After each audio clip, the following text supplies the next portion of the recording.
السلام عليكم ورحمة الله تعالى وبركاته. أينما كنتم أتمنى أن تكونوا في صحة جيدة. قبل كل شيء لا تنسوا الصلاة والسلام على حبيبنا ونبينا رسول الله صلى الله عليه وسلم. اللهم صل وسلم على حبيبنا ونبينا رسول الله صلى الله عليه وسلم. اليوم سنتكلم عن بطولة الأهلي الدولية للناشئين. يعني بطولة أتوقع بأنها بطولة جديدة. ف 18 نادي سيشارك في بطولة الأهلي الدولية للناشئين. 18 نادي.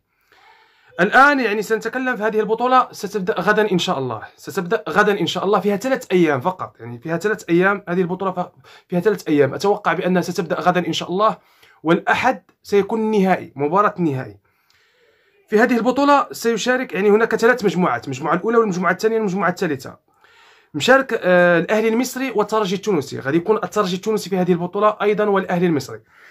الترجي التونسي جاء في مجموعة صعبة، وأيضا الأهلي المصري جاء في مجموعة صعبة. يعني مجموعة تضم 18 نادي. نتكلم عن 18 نادي. هناك فرق قوية جدا. نتكلم عن يعني بطولة ستقام في الأهلي المصري يعني بطولة للناشئين.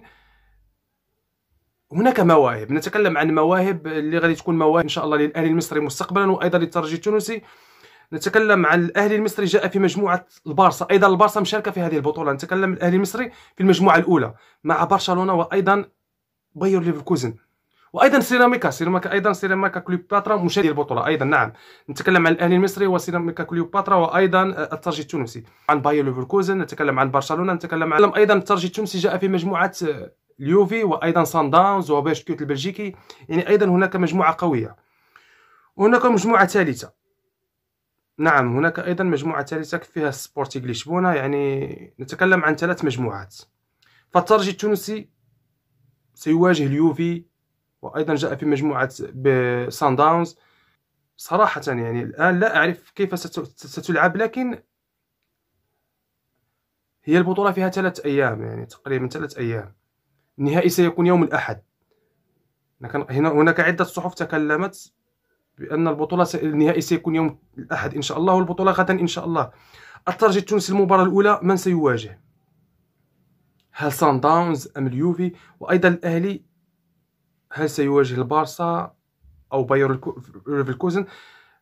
لكن هناك مباريات قوية جدا في هذه البطولة. نتكلم إن شاء الله البطولة تكون إما للترجي، وإما للأهلي، وإما لسيراميكا كليوباترا. نتكلم عن 3 فرق عربية ستواجه في هذه البطولة. بالتوفيق للأهلي وللترجي وللسيراميكا كليوباترا في هذه البطولة. هذا كل شيء. يعني هذه هي المجموعة.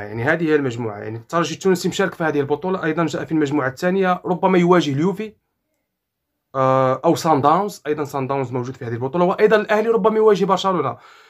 فأتوقع لما لا يكون نهائي. نتمنى أن يكون نهائي. لما لا إن شاء الله يكون نهائي بين الأهلي والترجي التونسي. سيكون نهائي قوي جدا. لكن هناك فرق قوية جدا: برشلونة،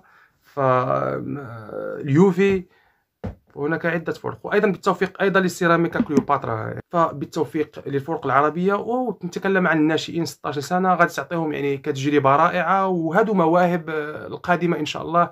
لا للترجي، لا للأهلي، لا للسيراميكا كليوباترا. هناك مواهب وهناك لاعبين اللي غادي يقدموا الإضافة في هذه البطولة. فهذا كل شيء. أحبكم في الله.